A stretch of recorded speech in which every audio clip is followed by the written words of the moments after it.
ಅಣ್ಣ, ಎಲುಬಿಲ್ಲದ ನಾಲಿಗೆ ಮಾತು ಕಲಿಬೇಕಂದ್ರೆ 3 ವರ್ಷ ಬೇಕಂತ. ಆದರೆ ಯಾರ ಜೊತೆ ಯಾವಾಗ ಯಾವ ರೀತಿ ಮಾತಾಡೋದು ಕಲಿಬೇಕಂದ್ರೆ ಜೀವನ ಪೂರ್ತಿ ಸಾಕಂಗಿಲ್ಲಂತ. ಅಣ್ಣ, ನಮ್ಮ ಮಾತುಗಳು ಇನ್ನೊಬ್ಬರ ಮನಸ್ಸನ್ನು ಅರಳಿಸುವಂತೆ ಇರಬೇಕು, ಕೆರಳಿಸುವಂತೆ ಇರಬಾರ್ದು. 3 ಇಂಚು ನಾಲಿಗೆ 6 ಅಡಿ ಈ ಮನುಷ್ಯನನ್ನು ಅಲ್ಲಾಡಿಸ್ಬಿಡ್ತಂತ. ಅದಕ್ಕೆ ಹಿರಿಯರು ಒಂದು ಮಾತು ಹೇಳ್ಯಾರಲ್ಲ, ಮಾತೇ ಮುತ್ತು ಮಾತೇ ಮೃತ್ಯು, ಮಾತೆಂಬುದು ಜ್ಯೋತಿರ್ಲಿಂಗ, ಮಾತಾಡಿದರೆ ಹೋಯ್ತು, ಮುತ್ತು ಹೊಡೆದರೆ ಹೋಯ್ತು ಅಂತ.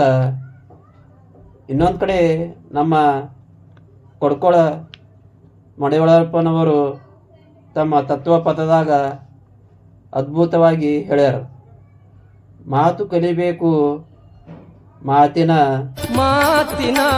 ನೀತಿ ತಿಳಿಬೇಕು. ಮಾತು ಬಲ್ಲ ಮಹಾಜ್ಞಾನಿಯ ಕೂಡ, ಮಾತು ಬಲ್ಲ ಮಹಾಜ್ಞಾನಿಯ ಕೂಡ ಕೋತಿ ಹಂಗ ಬೆನ್ನತ್ತಿರಬೇಕು.